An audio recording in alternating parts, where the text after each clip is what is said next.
What she didn't tell you, she also asked me how my company name is pronounced. It's Giesecke+Devrient, and it's impossible, so we just say G&D. So it's like this G&D. Now I have a quick question for you. This is my purse, and I'm not showing it to show you how rich I am, but like, do you still remember the thing? Like, sure. You have a. How many of you have used such a thing in the past week? I've spotted the German, but like Dutch people typically don't use it anymore. And why am I showing you this? Because the serial number here starts with W, and if it starts with W, it's been printed by our company. So we're actually in the physical cash business, right? And it's a German company. We Germans, we love our cash, but even we as a company, we have realized that people are moving on, and they're moving more to digital payments. And I brought you some statistics. And this is the statistics about Europe and who uses card payments the most.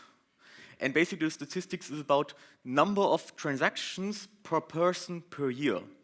Now the third place is Denmark with 392 card payments per person per year. That's about one per day, a bit more than one per day.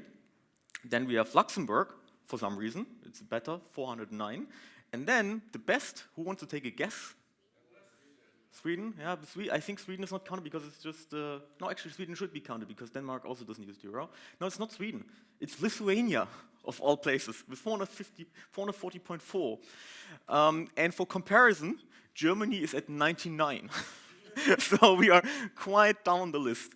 And I think even we are in Germany, we're catching up. 2021, I think that was also the first year in Germany, in German history, where there have been more contact or more cashless payments at merchants than cash payments, because due to the pandemic, even the Germans are, I'm not touching that thing, that's filthy, I'm not touching that banknote, right? So it is definitely the trend, even in cash-loving countries like Germany. And another thing that we do love in Germany is PayPal. So PayPal is the dominant way of paying for e-commerce, right? And if we want to summarize that trend, here I have a quote from Fabio Panetta. Who has heard of Fabio Panetta before? One person, okay. Are you working with the ECB? Okay, then it's your boss, I guess, right? So yes, he's a member of the board of the ECB, and he said in the modern economy, being able to pay digitally is a basic need for people. And there's a small problem that we have with digital payments right now, which is that digital payments are dominated by private sector players, and in particular dominated by US-based private sector players. So I'm not sure who was here yesterday at the conference. There was a talk that discussed the various ways in how you cannot give data to the US as a European, with such funky court cases like Schrems 1 and Schrems 2 and all of these things. So this is a real problem in terms of privacy, but also in terms of resilience, right? So the European Union is quite concerned about having payment systems only depending on the United States. But this is also not just a problem with everyday payments, but one thing that we tend to not think about is that in the European Union, we have more than 13 million adults who face financial exclusion. And financial exclusion here is defined as people not having a bank account. And that's 13 million people, right? And in rich countries like the Netherlands or Germany, we don't tend to think about it, but like in the Nordic countries, for example, there's less than 0.3% of people not having a bank account, but in some countries in Eastern Europe, it's between 20 and 30% of adults not having a bank account, and I think that's quite a fascinating number, right? So the reasons for that are manifold, right? If you don't have much money, no bank will give you a credit card, right? Because you're just not commercially interesting, and that way we're excluding people from participating in a digital economy, right? And if you look even further globally, then that number goes up even further. So we have, I don't know what the precise number of millions of adults that are globally unbanked, but with 20 to 30% in Eastern Europe, that's already low compared to, for example, Africa, where you have even more share of people who are unbanked. Right. Now, I've given a bit of a motivation why the ECB is interested, or generally speaking, central banks are interested in digitizing cash. But before I can actually talk about the technology behind it and the precise design, I first need to explain, I think to most people except for that one person from ECB, that not all money is being created equal. Now, this is a picture from the cash center in Egypt. Our company built a complete cash center for the Egyptian National Bank. And this is what you associate with central banks, right? So the central banks, they are printing cash. And they're giving it to the people. Well, they're first giving it to banks, and then the banks distribute it to people, right? So this is money that's directly being guaranteed by the central bank. So this would be the first type of money, cash, right? You don't tend to use it anymore in Europe, but it's a thing. The second type of money would be deposit money or e-money, right? So they're slightly different, but I'm lumping them in the same category.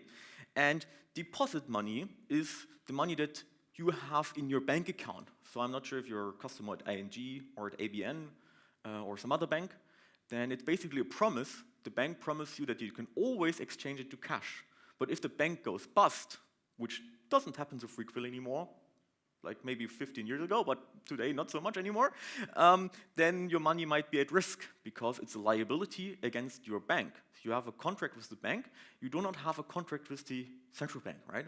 So these are already kind of different because the central bank, they cannot go bankrupt. So the cash is always worth what it says. However, your deposit money is different, right?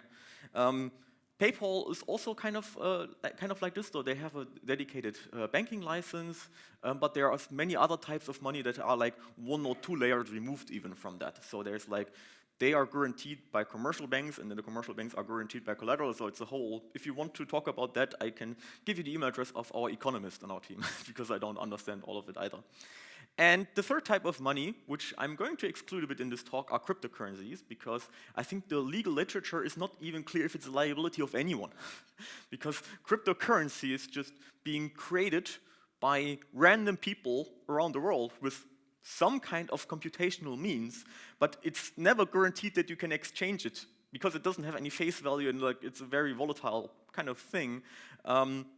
So the European Union does do regulation on the topic, and there's some kind of ways to keep holdings and then have clear rules and taxation, blah, blah, blah.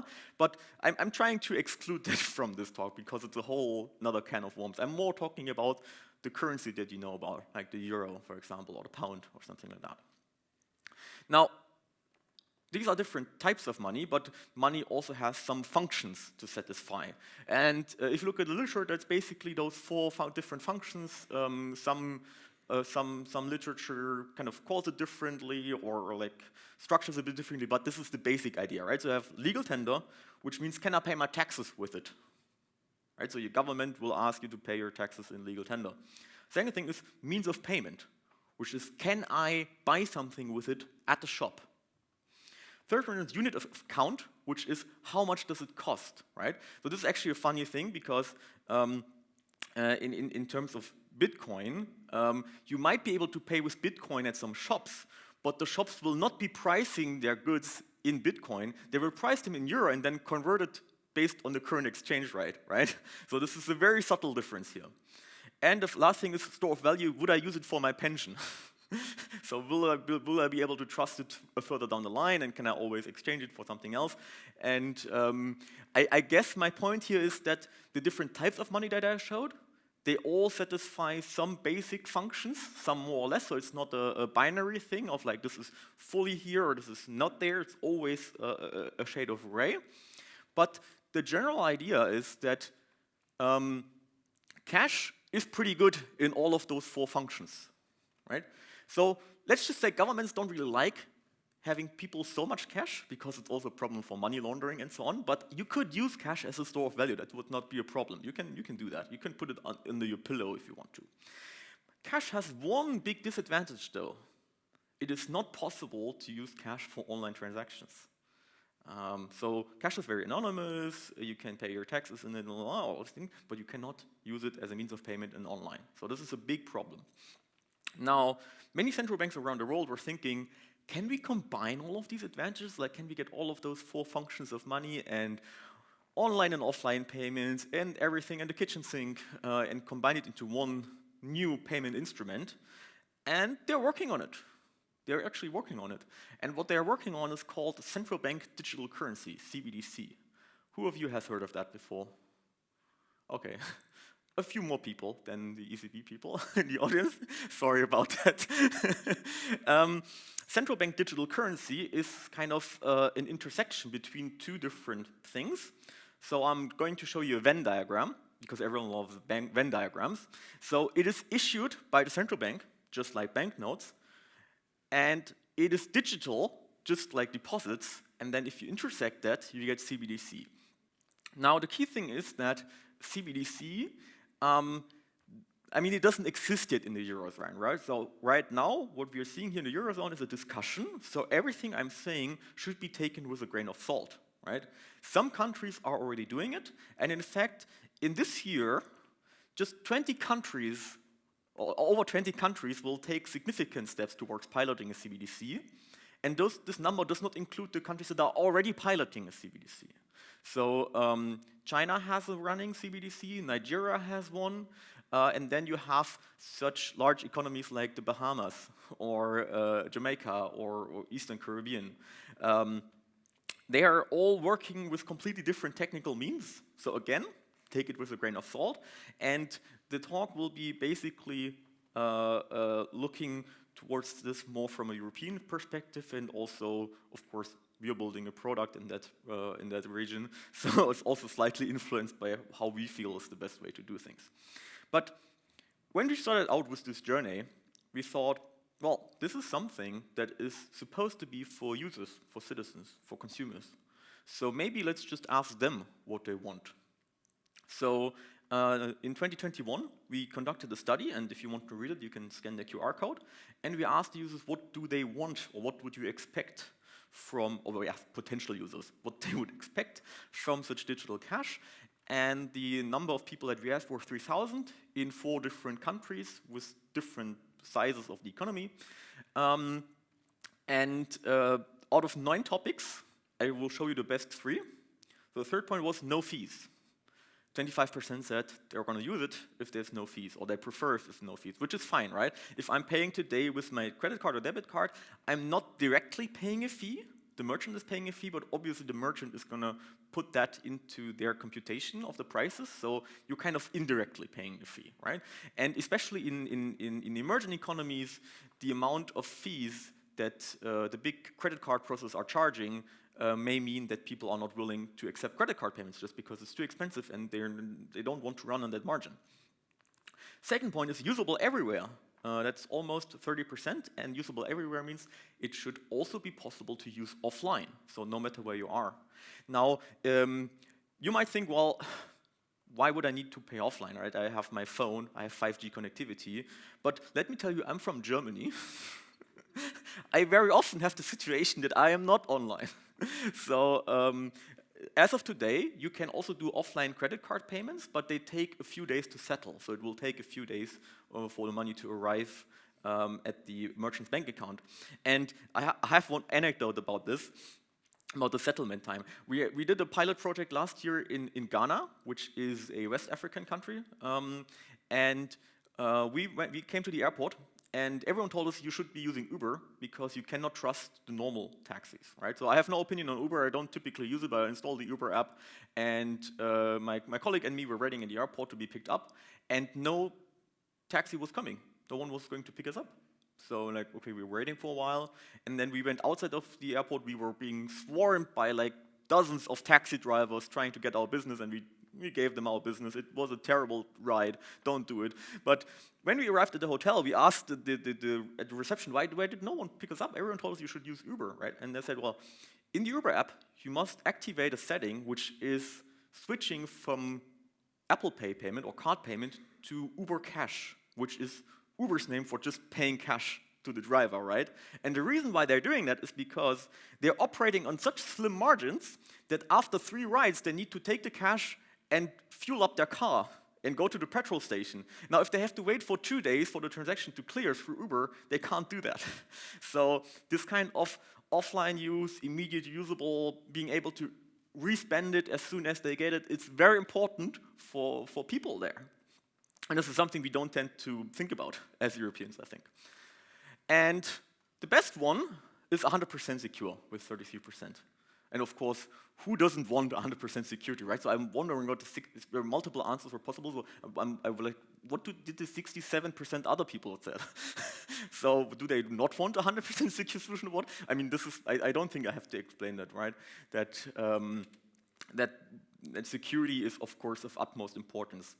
And the Eurozone, or the European Central Bank, is kind of also working on that and trying to design a digital euro that satisfies all of these constraints, that has all of these good functions of money, is secure, and so on. And I'm not sure if you've read the news, but there was this leak from, I think, 2 weeks ago, on a paper from the European Commission. And I just find that headline funny. Leak, EU Commission wants digital euro accessible to everyone. Like, how is that, I mean, that's a good thing, right? I mean, if it's like, leak, EU Commission wants to kill baby kittens, that would be terrible, right? But this is like good. And I think they're talking about it today in the European Commission. So I'm not sure if the news already broke from that meeting, but I think it should be on today. Yeah, so there was this back and forth a bit, so they were not really happy about being leaked, so it was off the table. And then there was news coming out every day. It's taking shape, and yeah, now it's back again on the table for today. And I have the same knowledge as you now. So I don't know what's going to happen, what was going to come out of the Commission, but it's fairly clear to me that there's big political interest in the European Union to go ahead with that. And this is the governor of the French National Bank, and he said currency cannot be private. Money is a public good of sovereignty, and I think that kind of really underlines the whole idea behind it, that we want to have a digital type of currency, and we want it to be accessible to everyone, and we don't want to be so reliant on private players. So we cannot do away with private players, that's for sure, but there should be some kind of public sector backing behind it. And the general idea, so we obviously don't know what's going to happen in 5 years, but the general idea is that the central bank will still be involved in the creation of the money, in the creation of the digital money. So this is a picture also from Egypt. I just love these pictures. Like, when can you just look at how actual cash is being manufactured, right? So I can just look at the pictures they don't show me. So it's a very highly secure unit within our company. But we can see the pictures. So these are the printing platters where the cash is being created. And then it somehow gets distributed to commercial banks, to financial intermediaries, so to ING, to ABN, to Deutsche Bank, whatever. And then they are responsible to further distribute it to customers, and then I can use it, right? So, for example, one day I could get an email from my bank, from Commerzbank, saying, you now have a digital euro wallet available. Just update your app on your iPhone or your Android phone, and then you have it, right? So that's the general idea. I would not get directly a bank account at my national bank or at ECB, but instead the money would flow like it currently flows, the cash. So this is called, in the literature, the two-tier model, because you always have one intermediary that the private sector is kind of taking care of all the onboarding of users and the distribution of the money to the people. And this is not a new model, right? So if you look at, for example, shipping, you also have this model, right? So I checked it, I think, 2 days ago, that the port of Rotterdam is publicly owned. So it's a private corporation, but it's like publicly owned. So it's public infrastructure. And then you have ships that come into the port of Rotterdam, and they are private infrastructure. So these are like, this is like the second tier. And then the things that you ship with it, that's then for the consumer ultimately. So you kind of have that same model. It's the same with airports. It's often the same with cargo trains, where you have public infrastructure and then private players using that infrastructure and so on. So it's definitely not a new model. So we're not creating something out of thin air. All right. So to summarize, this is what we think we know for now. I mean, subject to change, but the ECB and all the other central banks, they will not be dealing with users directly. So I will not be getting a bank account there. Second thing, which is fairly clear, is that there should be no programmability. Now, who here has any idea of smart contracts? Okay, a few people. So they've been very clear that they don't want that, at least not in the core system. And the reason for that is there's kind of a risk associated. If I have money that somehow has conditions attached to it, then people might not understand when they can spend their money and for what they can spend their money, right? So this is definitely something that is not going into the core system. The third point is that it's legal tender without interest. So legal tender means like cash. I can use it to pay my taxes. I can use it to pay many things. But it's not interest bearing. So it's like cash. If I don't use it, it doesn't change the value. And the fourth point is that payments can be conducted offline. So even if I'm in Germany, I should still be able to pay. Now, this offline bit is very tricky. And this is where I'm getting now a bit to the engineering aspect, because now I've been basically just talking economics and so on. If you have an engineering background, you might think, well, wait a second. If I have some digital data and I want to hand it over someone offline, how can I know that it's not been copied? Like, how can I know that the money has not been used already? And the Bank of Canada has published a paper where they say there's a trilemma here. And you can only have 2 out of these 3 properties. You can only have 2 out of offline capable, loss recovery, which means if I lose my wallet, I can get it back, and no double spending, right? So you can only pick at most 2 of these things. Offline capable, no double spending are banknotes, right? If I lose my wallet, they're gone. They will not be getting them back. Loss recovery and no double spending is debit cards. So I cannot use them offline because the merchant has to check if I still have enough money. And then paper checks are offline capable and also loss recovery. I could also have put a credit card here, but I just find paper checks interesting. I have used it once in my life, a paper check. Now, who of you here uses or is like a database engineer or distributed systems engineer? Does it remind you of something, this trilemma? Does it remind you of maybe the CAP theorem? Something like that, right? So the CAP theorem for the non-engineers here says that if you have a distributed system, you can have at most 2 out of consistency, partition tolerance, and availability. And I hope I got this right with examples, because I'm not a database engineer. I had to ask my girlfriend. So, but any mistakes are mine and not hers. So you can choose 2 of these 3 things, but not all of them at the same time. And this kind of maps to this problem of offline payment. And the consensus appears to be that we want to be on this side, rather. Now, what this means is that we cannot have perfect loss recovery. We can have some kind of approximation, because people generally don't like it if they lose money and can't get it back. That's typically not nice. But the point is that we kind of have to compromise on that aspect, because it seems to be that no double spending and offline capability are much more important than loss recovery. And we have to make some prioritization, right? So this is just physics, unfortunately. Now, if you're doing that, modeling a bit after banknotes, then I can explain now a bit how the digital cash is modeled in our system, which we have been using in Ghana for a pilot, and also in a currently operating pilot in Thailand, which is currently being scaled up to 20,000 users. Where we're basically modeling this very similar based on the idea of physical cash. Now, physical cash, which I've showed you, and we're printing that, is a piece of, it's not a piece of paper, it's a very complicated piece of cotton and everything. There's an anecdote about that. When I was still new in that unit, we had a delegation from an African central bank coming to Munich, and they were invited by our currency technology department, and they got the full tour of the printing mill and the paper mill and the design department and everything. And then they were asking us from our unit to give them an introduction to CBDC.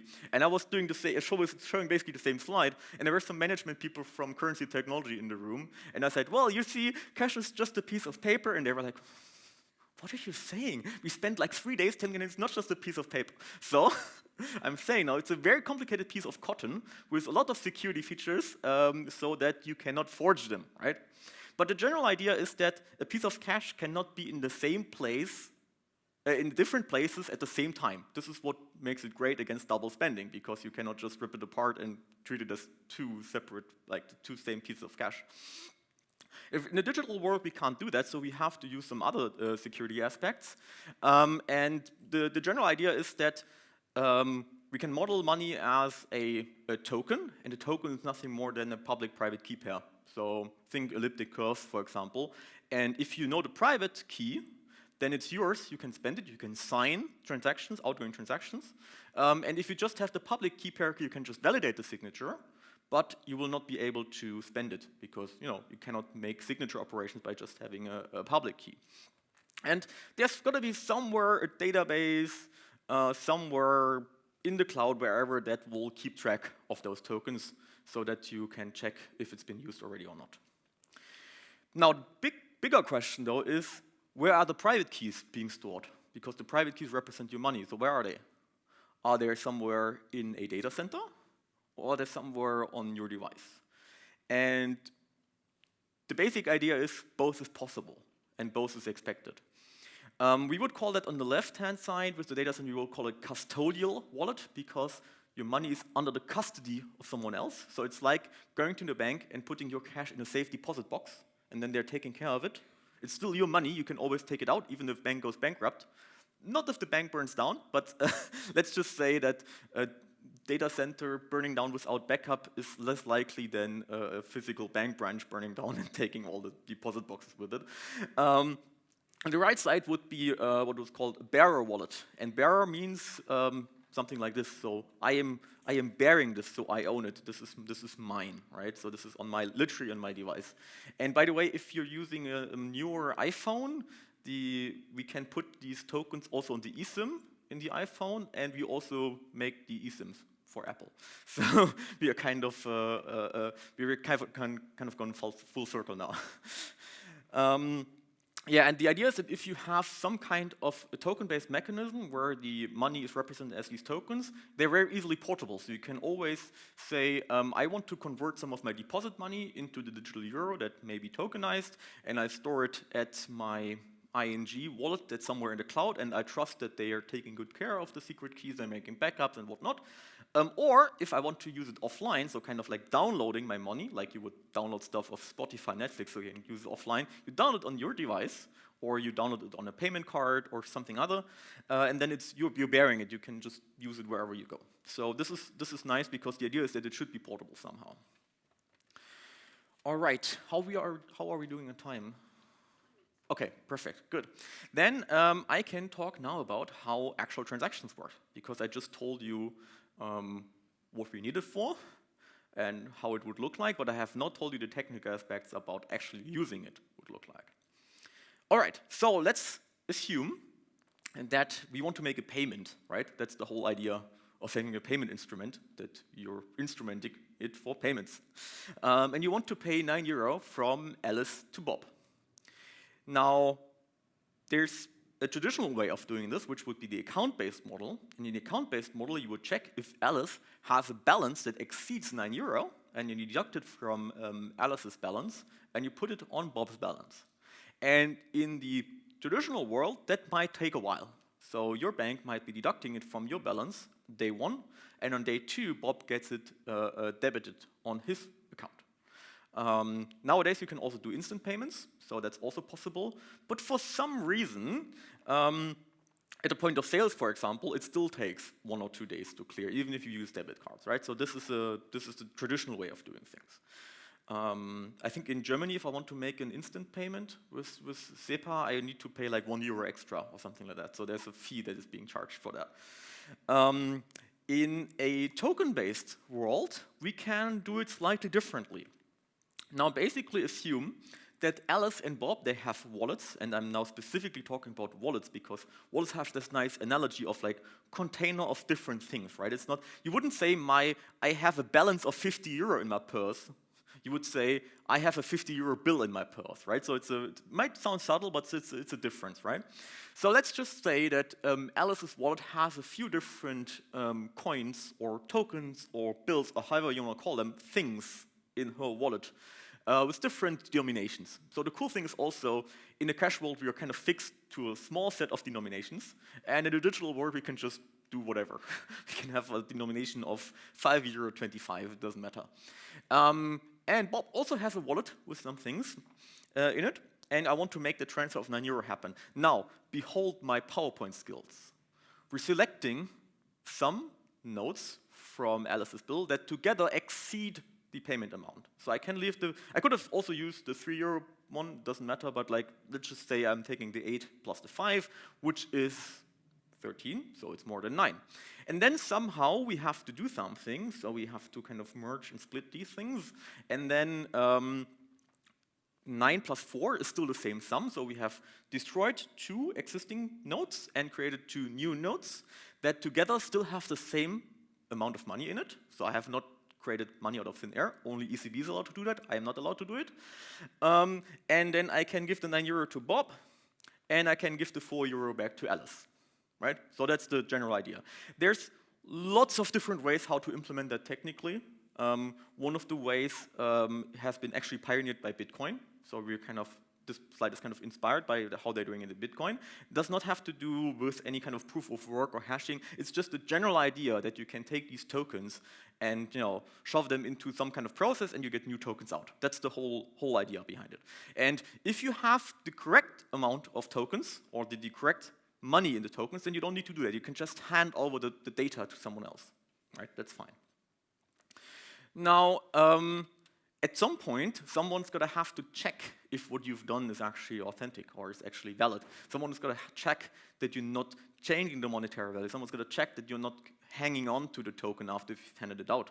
So at some point, there's some kind of record of some kind of transaction that you've made. There's some digital signatures on it, probably, because we're using elliptic curves. And then we're going to have to ask someone if that was valid or not. And then that person will say yes or no. So at this point, there's an elephant in the room. And that elephant is called blockchain.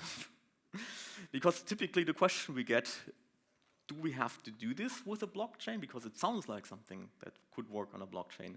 And I'm going to keep you hanging on for a moment, because I would first want to talk a bit about the security aspects of the thing before I talk about the underlying implementation technology. Now, in the traditional cash world, there's quite a few things that are happening during a payment, quite a few security aspects that you don't tend to notice. So if we look at it with more detail, we find that there's some kind of identity involved, right? So if I'm going to a merchant, I want to pay that merchant specifically, and not some random guy that pretends to be the merchant, right?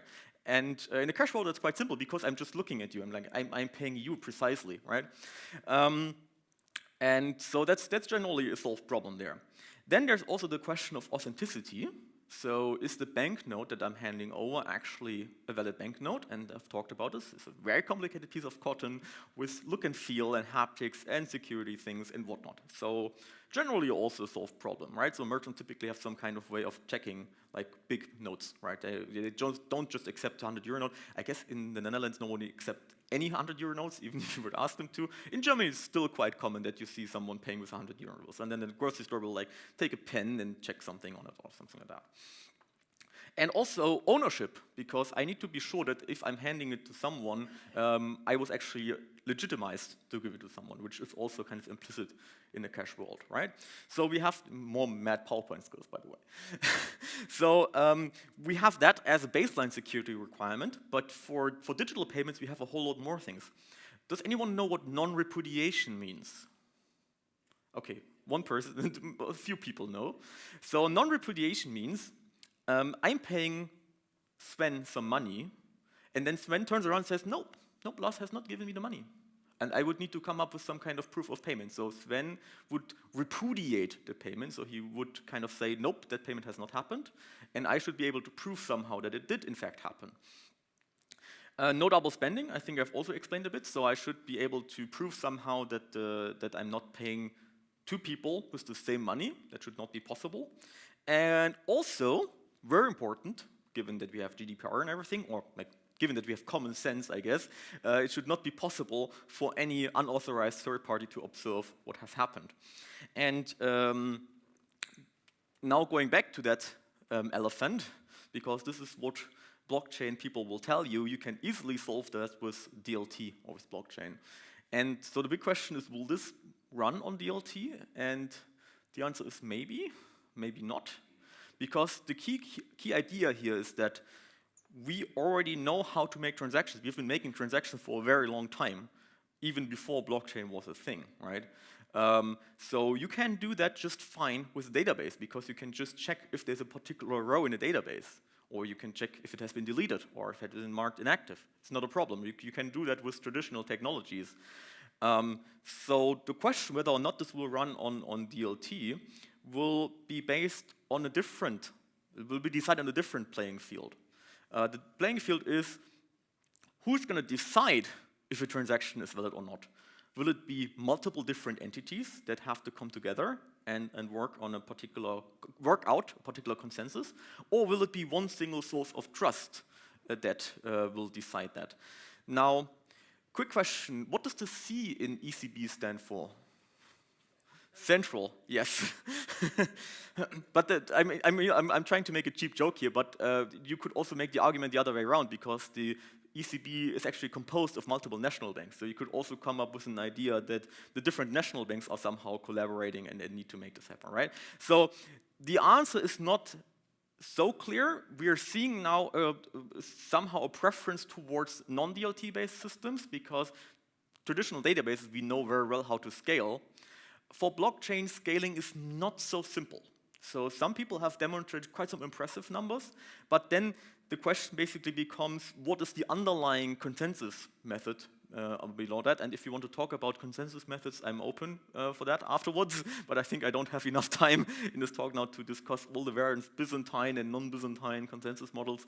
So it's quite interesting technologically, but right now we're seeing much more of a shift to this single source of trust, because you have a central institution, and that central institution guarantees the amount of money, and they will be checking all of these security properties. And in the same vein, one of the big advantages of blockchain that is often touted is the programmability that you can put in smart contracts. And I've also tried to touch on that a bit. It's the same. Yeah, 10 minutes. Same in the Eurozone and in the broader European context. So the Bank of England has said they don't want to have the digital pound to be programmable to avoid government control perceptions. And one thing I was compared this to is food stamps.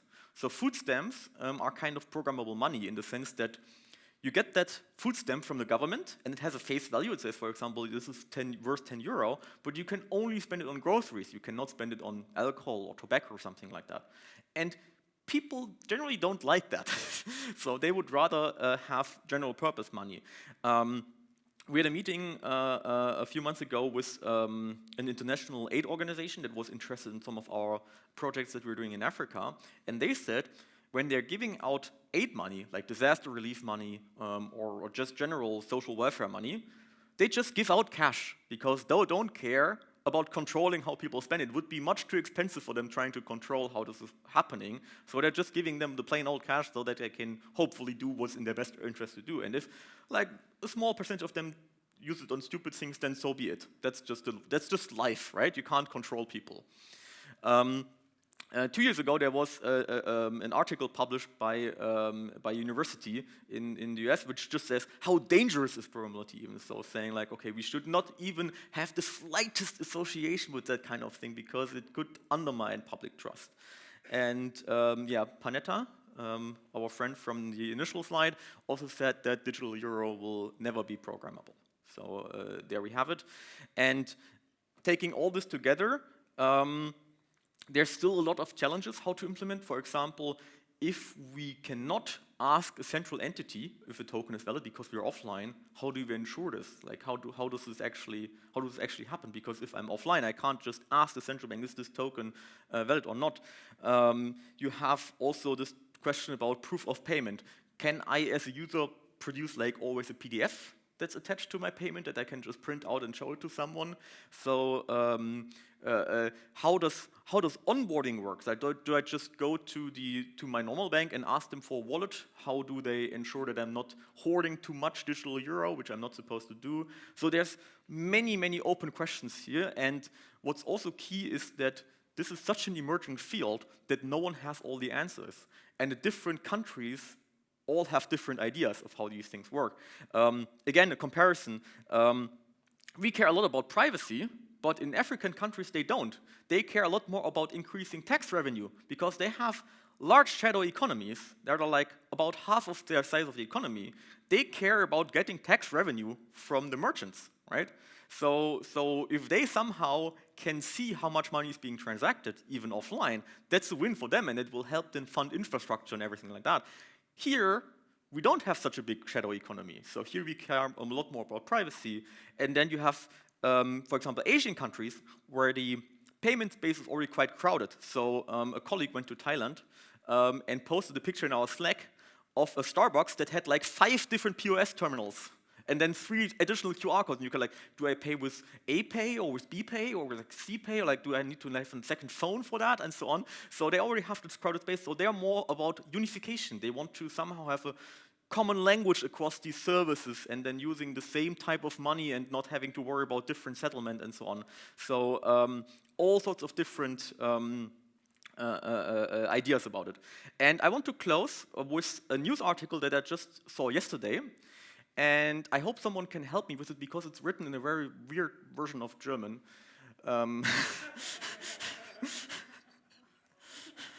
Sorry about that. I had to make that joke. So I've been told it means that the division head of payments of the Dutch National Bank says that it is somehow time to move cash into the digital world or something like that. Can someone? Digital jackets. Okay, that's interesting. Yeah. And with that, happy to take any further questions.